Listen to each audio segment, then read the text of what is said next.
Para quienes nos visitan, estamos haciendo una serie en las parábolas de Jesús. La llamamos parábolas que cambian vidas. Hoy hacemos la 11ª, la 12ª, 12ª, es el próximo domingo. Y las dos últimas son sobre temas de oración. Y vamos a empezar entonces desde ahí una serie sobre ese asunto extraordinario, misterioso y todo de la oración. Las parábolas son el lenguaje favorito de Jesús.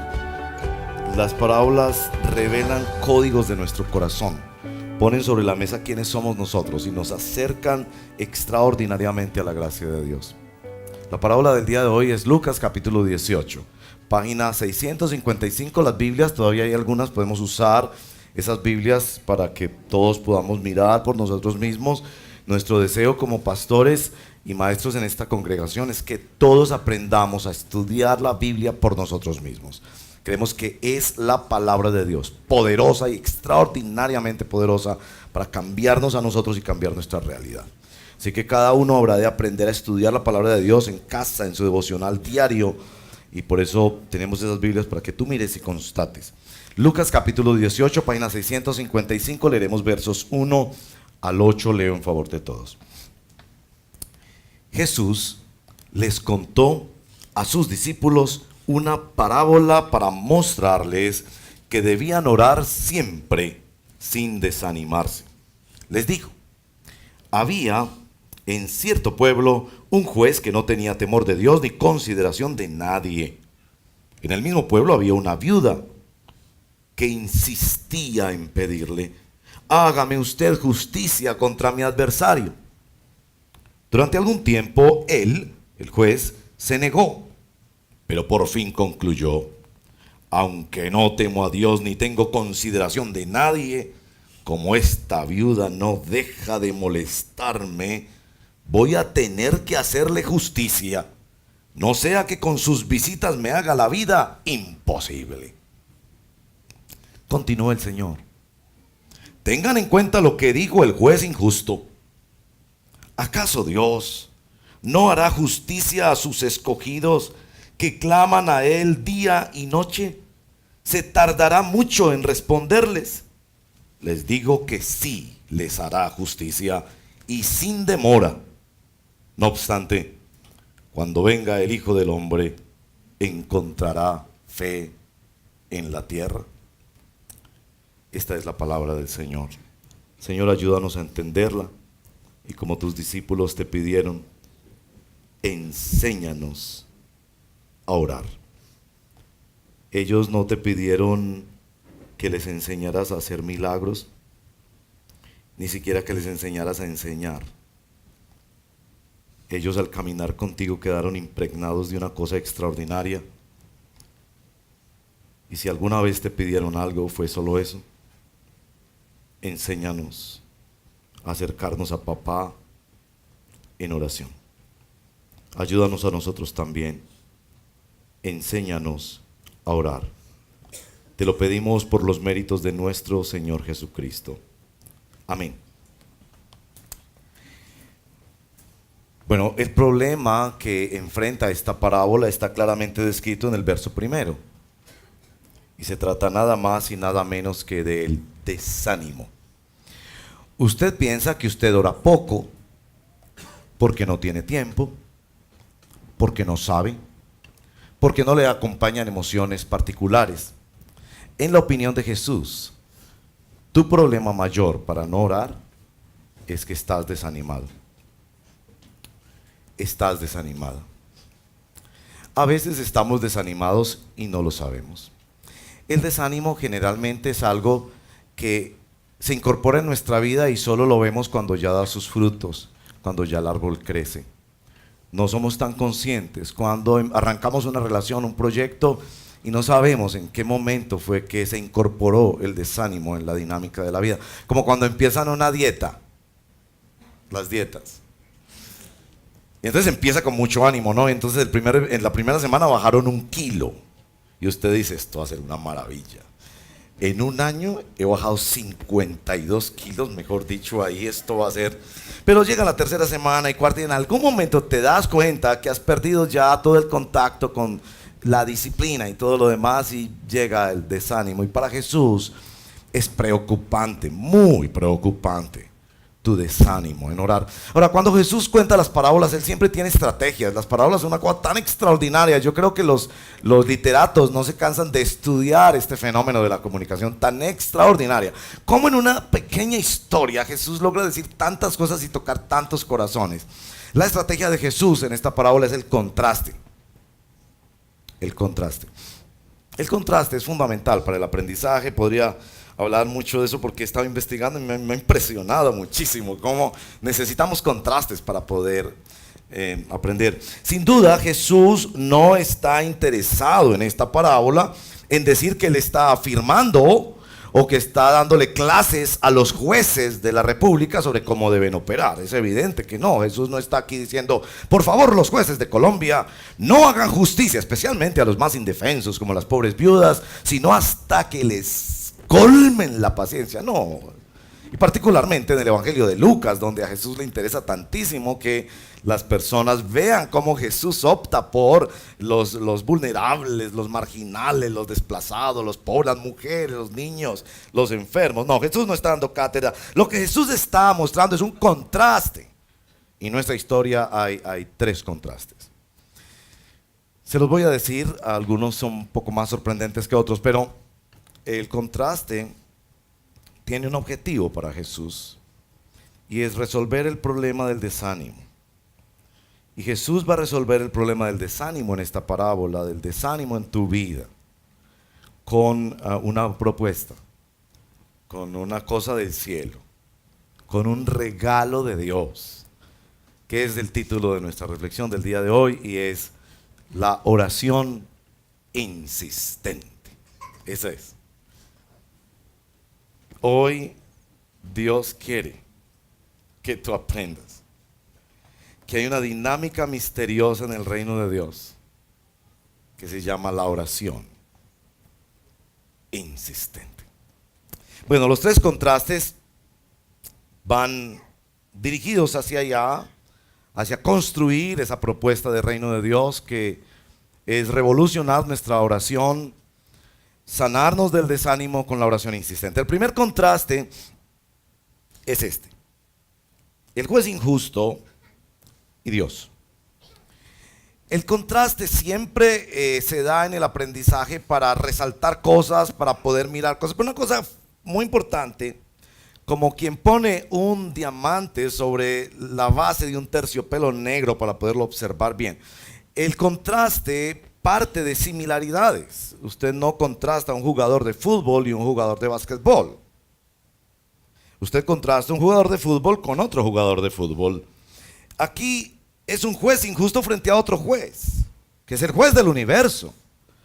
Y sobre todo se descansa el contraste en que toda la situación depende no de quién insiste, no de cómo insiste, sino de un cambio en la persona que está recibiendo la petición, la solicitud del juez injusto, o Dios.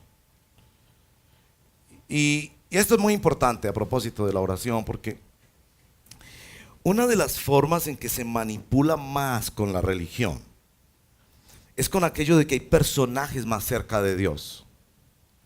Por favor, no hagan eso de recomendar que personas vayan a otra iglesia, que porque allá sí. Perdón, es que Dios necesita esas ayudas. Es que Dios necesita, es que hay un lugar donde tiene más Dios que en otro lugar. Tampoco crean eso de que hay fórmulas. Es que usted no usó la palabra declaro. No crean eso, por favor. No. Dios es todopoderoso, creador del cielo y de la tierra. Él es omnipotente, Él es omnisciente, sabe todo, Él es omnipresente. Así que si Él quiere hacer algo en tu vida, no necesitas la mediación, no de alguien o de unas palabras particulares. Es clara en la historia que todo depende no de quién pide, ni de cómo pide, sino de a quién le pide. Y que algo puede pasar, y este es el contraste entre el juez injusto y Dios. Y el contraste opera en Lucas más o menos como en esto. Si el juez, que era injusto y no temía a Dios, ni respetaba a hombre, y ni se cuidaba de la opinión de nadie, cambió a causa de una solicitud insistente, ¿cuánto más Dios, que es justo, que ha ordenado la oración, que se goza en aquellos que le buscan? Si esa viuda tocó el corazón de ese juez, aunque él no lo quería, ¿cuánto más nuestra oración? Eso es lo que quiere decir este primer contraste. Cuando yo era niño escuchaba mucho esa frase: la oración cambia las cosas. La oración también cambia a las personas. Y debo agregar hoy, la oración insistente cambia las cosas. La oración insistente cambia a las personas. ¿Cómo cambia Dios cuando oramos? Bueno, este es un asunto de la teología, la inmutabilidad de Dios. Y el punto es este: Dios no cambia en su persona y en sus propósitos, pero Dios sí actúa a través de la oración de su pueblo. De hecho, nosotros íbamos camino a destruir nuestras vidas y a un futuro incierto, sin Dios, sin esperanza, lo que la Biblia llama la condenación.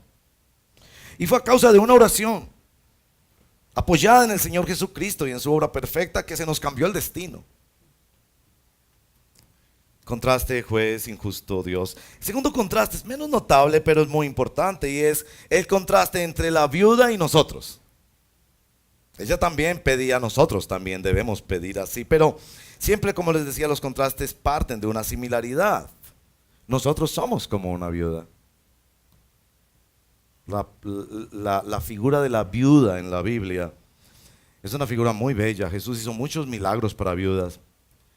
Isaías 54 describe el pueblo de Dios como viudas, indefensos, impotentes, desprovistos. Pobrecita, sin consuelo, sin hijos, sin nadie a quien acudir. Y eso pone la oración en este tema tan importante que es la impotencia, la desesperada impotencia. Es que nosotros no oramos para complementar un poquitito nuestra capacidad de atendernos a nosotros mismos. Nosotros oramos como una viuda indefensa. Ahí hay una similaridad. Somos pueblo de Dios que es concebido como un pueblo profundamente dependiente de Dios, que no puede hacer nada. Por eso la oración es lo más importante que hacemos en la vida cristiana, porque en la oración no hacemos nada. Solo declaramos nuestra impotencia y nuestra necesidad de una intervención de Dios. Señor, si tú no haces algo en esta situación, yo ya no tengo nada que hacer, no puedo hacer nada sin tu ayuda. Pero ¿dónde está el contraste? Y otra vez es el contraste del cuánto más. Si esta señora consiguió algo, cuánto más nosotros, que en muchos sentidos somos diferentes de la viuda. En muchos sentidos somos diferentes de esa viuda. Somos también como la viuda, pero somos diferentes. Y ahí está el contraste.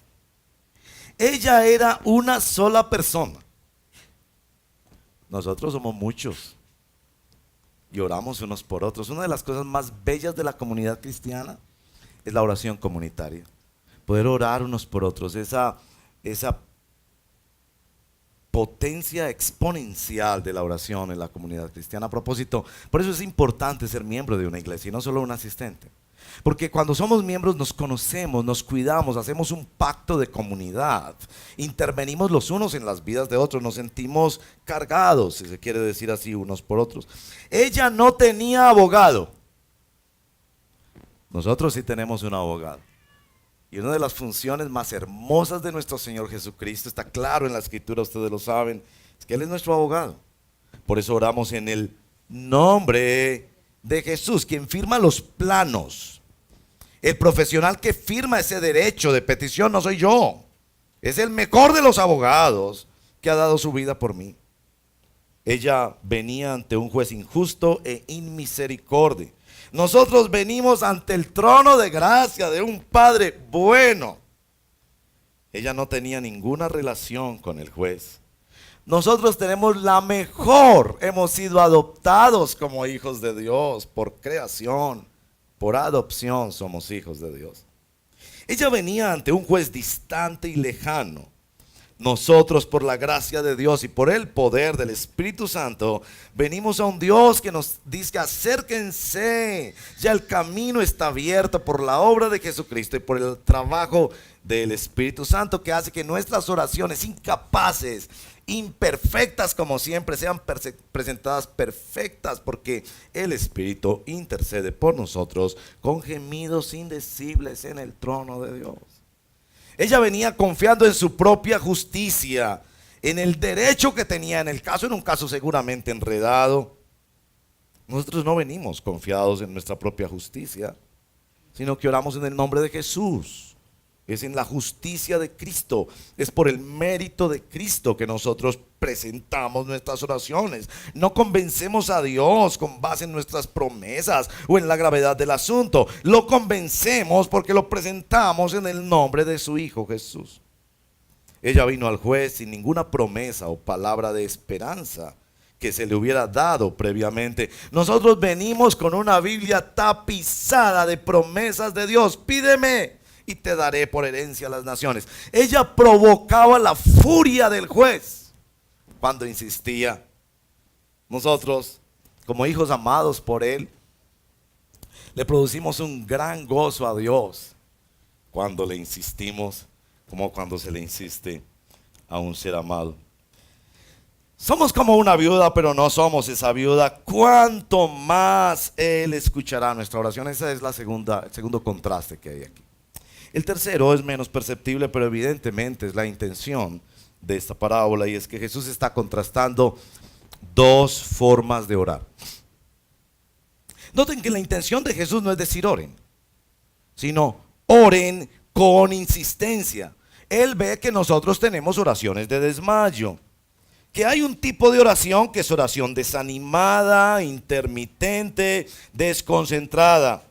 Y que hay otro tipo de oración que es oración insistente. Yo, cuánto quiero hoy ayudarles, como yo estoy siendo ayudado, a tener una visión linda de la insistencia.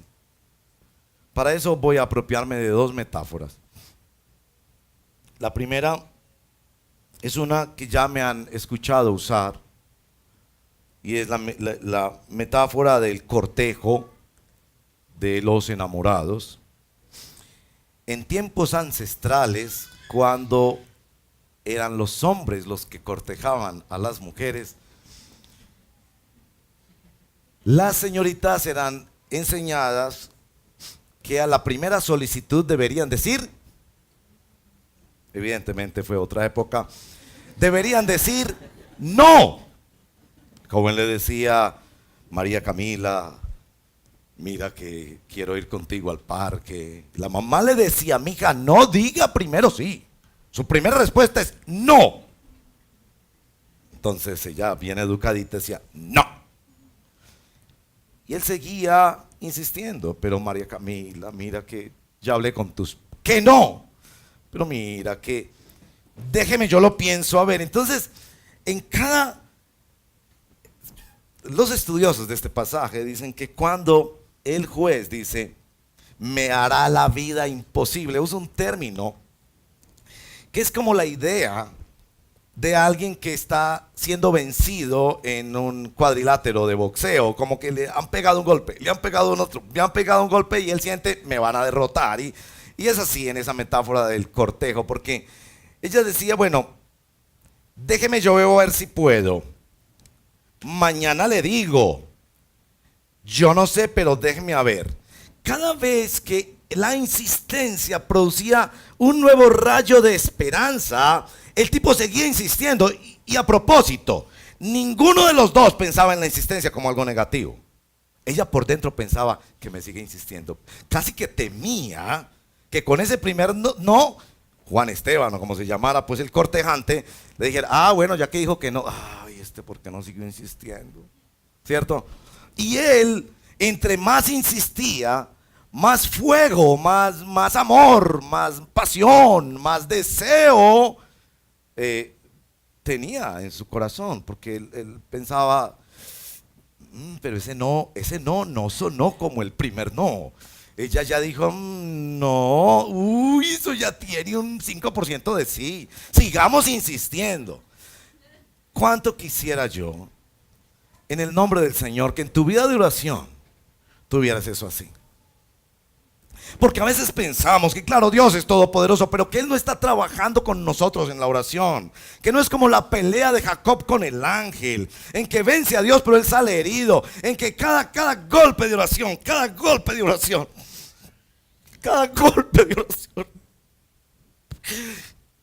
consigue algo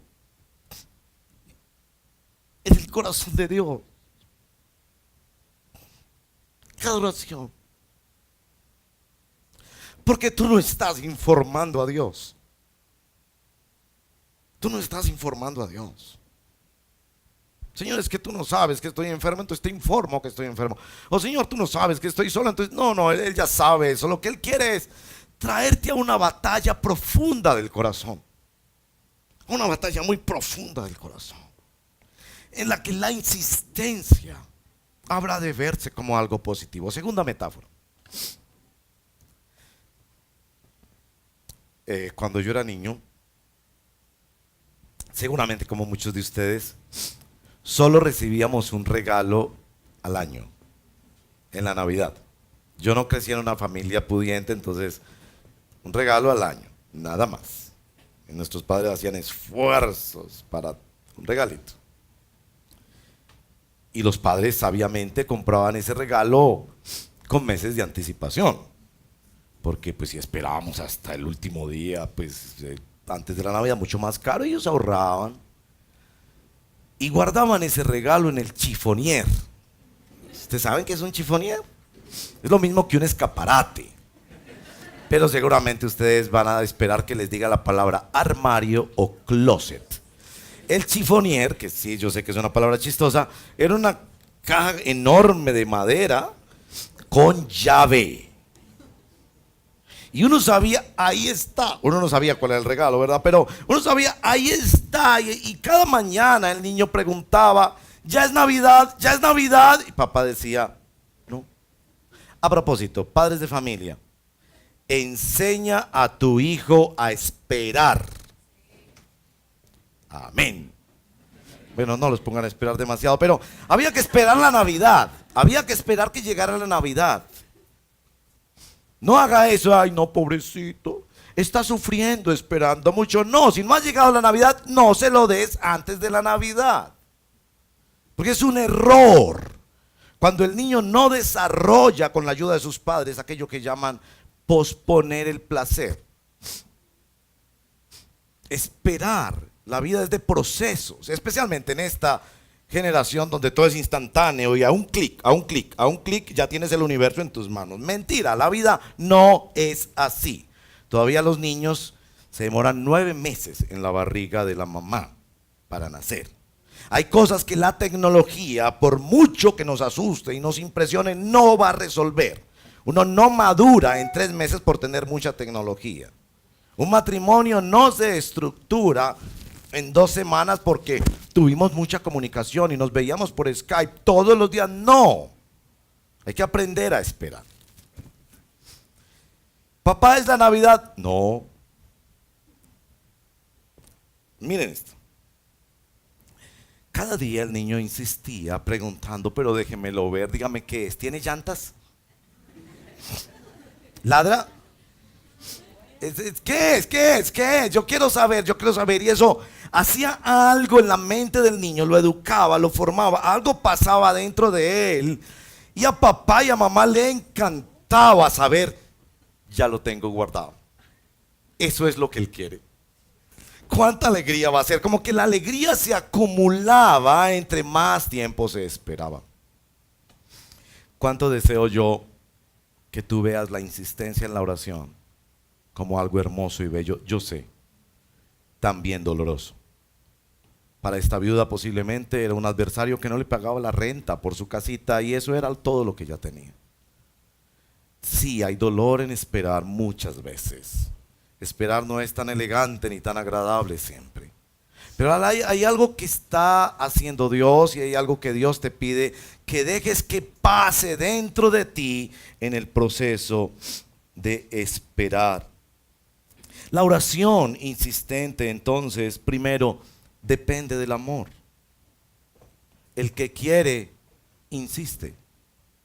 No me digas que tú quieres eso que pides y solamente se lo informaste hace 3 años. Es que yo ya le dije a Dios que yo quiero sanarme esta enfermedad. ¿Hace cuánto le dijiste eso a Dios? No, hace como 3 años. Le dije, entonces tú no lo quieres. No me digas que tú lo quieres, porque el que quiere, insiste.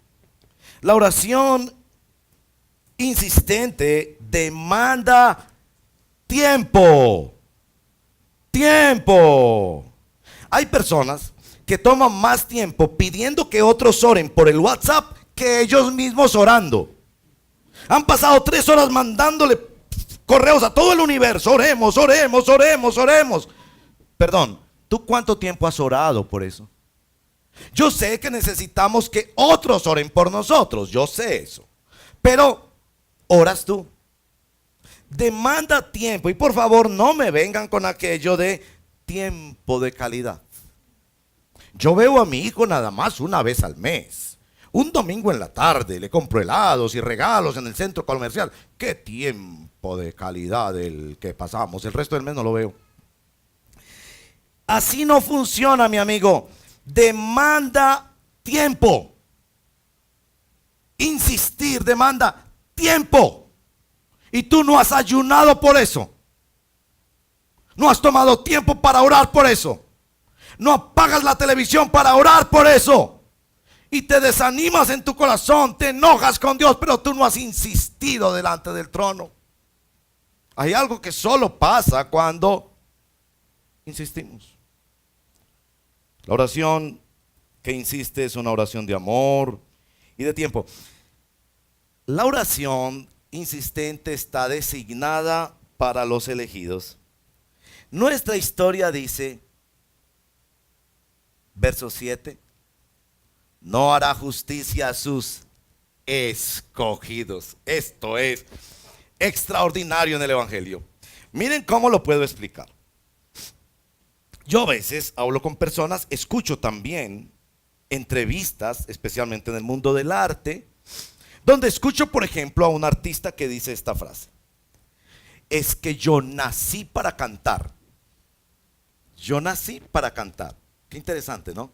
A propósito, me interesa mucho hablar del tema porque la mayoría de nosotros nos resistimos a que Dios tenga una voluntad soberana y le diga a un bebé: tú naciste para ser médico y glorificar a Dios siendo médico. Oh, ¿quién es este Dios que no respeta la libertad y el libre albedrío? ¿Eh? Pero este cantante lo dice con mucha alegría: yo nací para cantar. Entonces le preguntan: ¿y usted cómo supo que nació para cantar? Es que yo desde niño, yo ni me acuerdo, pero mi mamá dice que yo cogí un tamborcito y yo empezaba a cantar, y en la escuela y por toda la vida. Interesante, ¿no? Es decir, descubrió el propósito de su vida que le fue impuesto y lo descubrió con mucha alegría.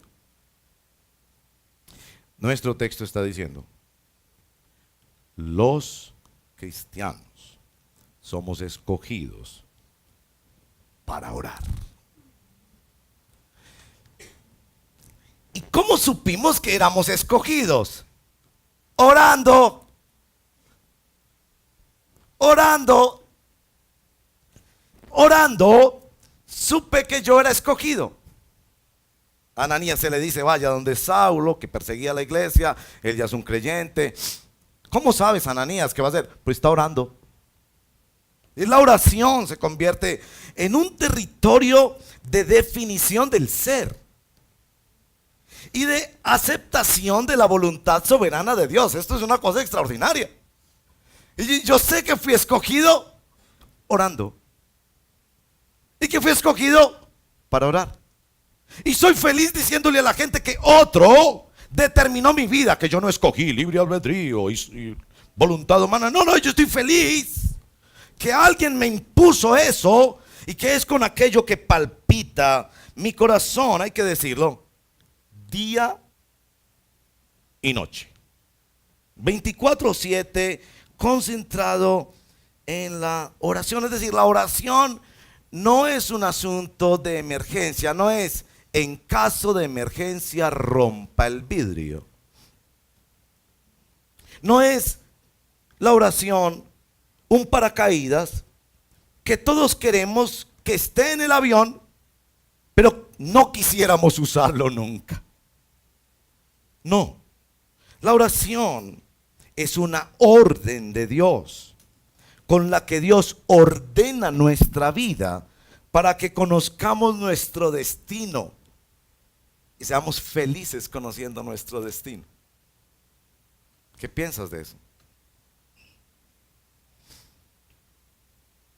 Y en cuarto lugar, la oración insistente no solo depende del amor, demanda tiempo, está designada para los escogidos, sino que desespera por ver.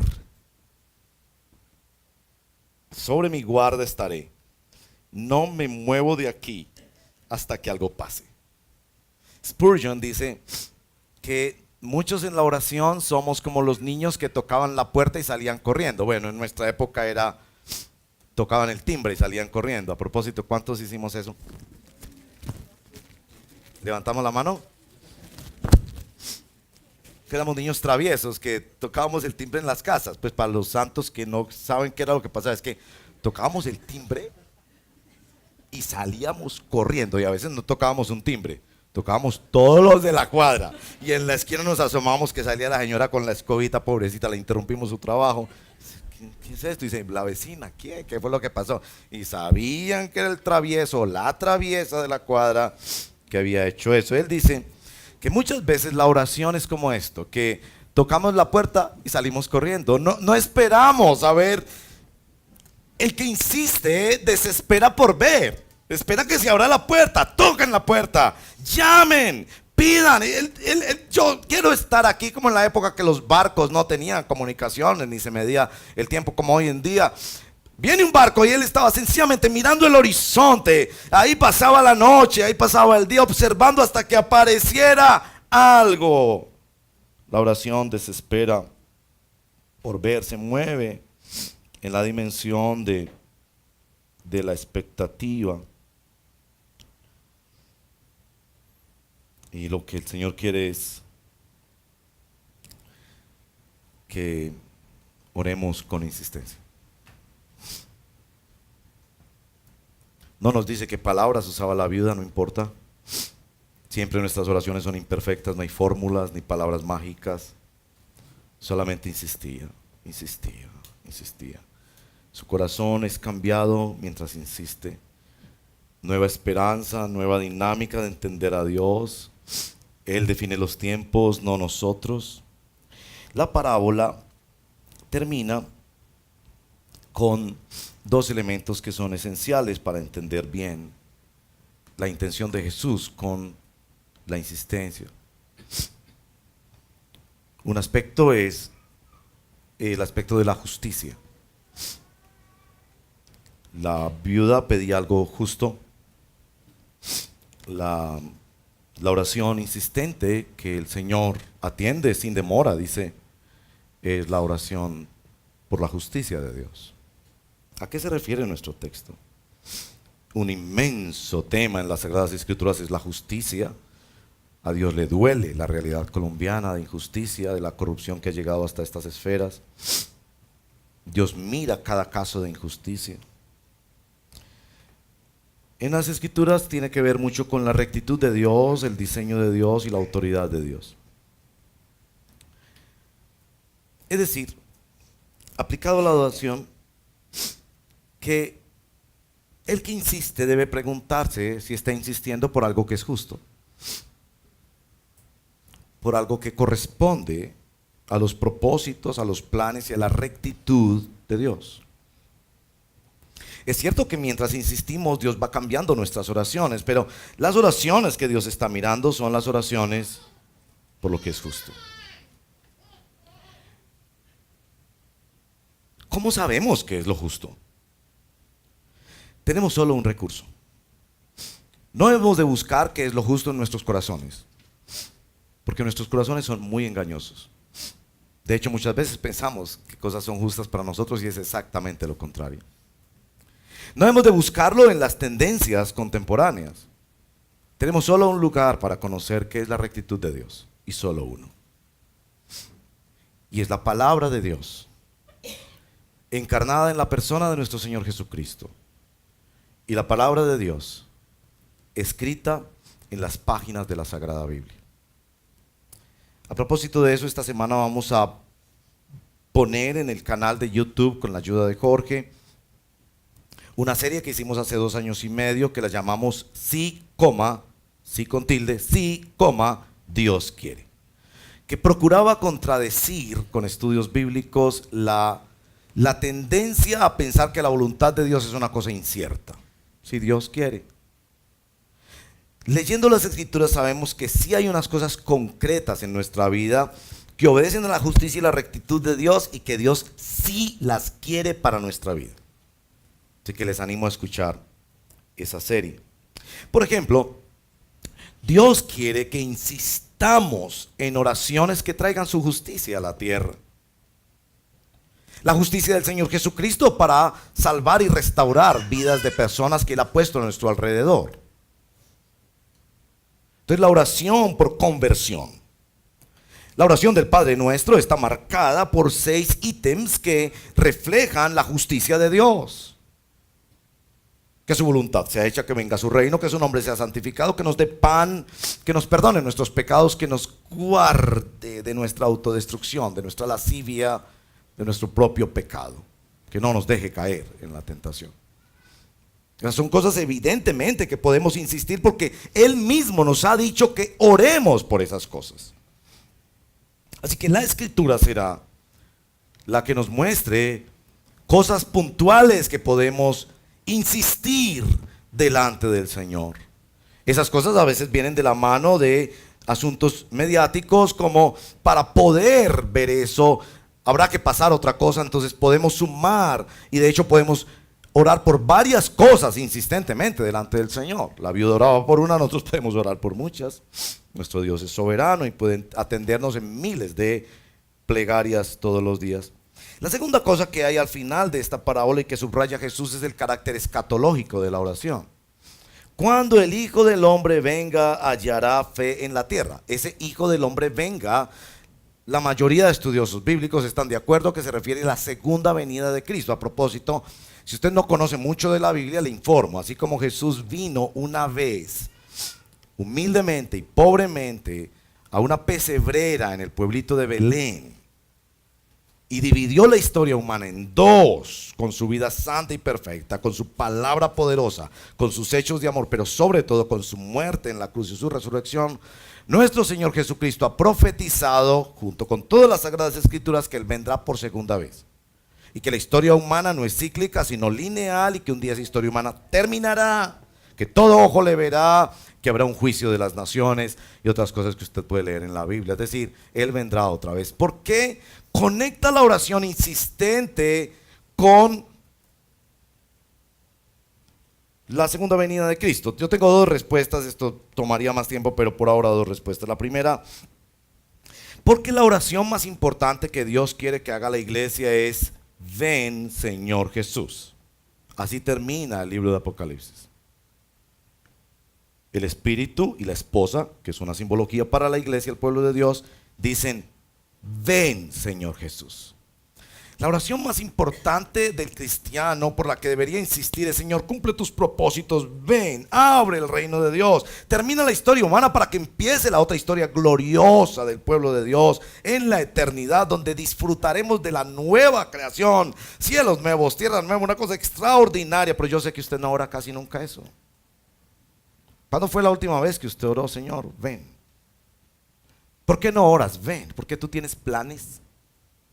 Tú te quieres graduar y ganar mucha plata y viajar y tener. Y eso nada más muestra qué tan centrados en nosotros mismos y qué tan pobremente entendemos el Evangelio, que es tener vidas centradas en Él, porque hay más felicidad para nosotros en la eternidad que aquí. ¿O me vas a rebatir eso si entiendes algo de la Biblia? ¿Hay más felicidad para ti aquí que en la eternidad? Si entiendes la Biblia me vas a decir, claro que no. Cuando cerremos los ojos aquí en la muerte, o cuando los abramos por la segunda venida del Señor, entraremos en la verdadera fiesta, mi amigo. Pero usted piensa que aquí pasa mejor. Entonces, más bien su oración es: Señor, demórate un poquito para yo terminar el posgrado, para poder viajar por todo el mundo y tener casa, carro y beca. Si la oración se pone en términos escatológicos, porque hay una oración central del pueblo de Dios. Cumple tus planes, Dios. Ven y termina esta historia. Abre las dimensiones eternas del reino de Dios. Ese es el anhelo del verdadero Hijo de Dios. Pero hay otra razón, y es la persona del Señor Jesús. Cuando el Hijo del Hombre venga, hallará fe en la tierra. Es decir, que la oración solo es posible por este que se llama aquí el Hijo del Hombre, que es un título evidente del Evangelio de Lucas para el Señor Jesucristo. Solo podemos orar por el Señor Jesucristo. Y esto quiero decirlo con mucho amor y mucho respeto para quienes de ustedes apenas están empezando a entender las cosas de Dios, cosa que nos complace cuando nos visitan personas que están con todas las preguntas vivas y todas sus luchas mentales para entender este asunto de la fe cristiana. Decirlo con mucho respeto. La oración, evidentemente, no es para todo el mundo. La oración es exclusivamente para los escogidos. ¿Por qué? Porque solo se puede dar por la mediación de Jesucristo. La cosa no es tan simple como cuando te mandan los WhatsApp: órale a Dios, y todo el mundo le puede orar a Dios, como un viejito bonachón por allá en las esferas cósmicas, repartiéndole regalos a todo el mundo y obligado a hacerle el bien a todo el mundo. No, Él es juez. Él es juez.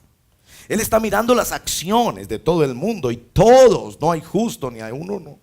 Solo los que se escondan detrás de la cruz del Señor Jesucristo, el Hijo del Hombre, el Hijo de Dios, perfecto en su vida, en su enseñanza, en su sacrificio, en su muerte y resurrección por nosotros. Solo quien ora y se acerca al trono de la gracia mediante Jesucristo puede ver sus oraciones contestadas afirmativamente y puede vivir la dimensión de la oración insistente. Ven al Señor Jesucristo. Solo necesitas, como yo, ser pecador. Solo necesitas escuchar el aleteo del Espíritu que te incomoda y te dice: no hay nada que puedas negociar con Dios. Tu mente es perversa. Tus deseos son perversos. Aún las cosas buenas que haces están manchadas con el apetito de tus intereses y tu egocentrismo. Ven al Señor Jesucristo. Ven en arrepentimiento y fe. Porque la vida cristiana es oración. Empieza en oración y se vive en oración. Es por medio del Señor Jesucristo que podemos orar. Eso es lo que significa en el nombre de Jesús, amén. No es una frase protocolaria para poder decir estamos terminando la oración. No, es que no es posible la oración, sino es por la mediación del Hijo del Hombre, que nos permite acercarnos a un juez justo del universo, que por la obra de Cristo se convierte en nuestro papá, que le encanta que nosotros le preguntemos: ¿ya es Navidad? Que le encanta que nosotros le insistamos. Porque mientras le insistimos, Él trata con nuestro corazón. Mientras le insistimos, Él dice: mi poder se perfecciona en tu debilidad. No sabes cuántas cosas estoy haciendo mientras me insistes. Tú tienes dos opciones: seguir orando como has orado hasta ahora, informando a Dios de una, dos o tres cositas, con la micro oración por las mañanas. No me falta el Padre Nuestro por las mañanas.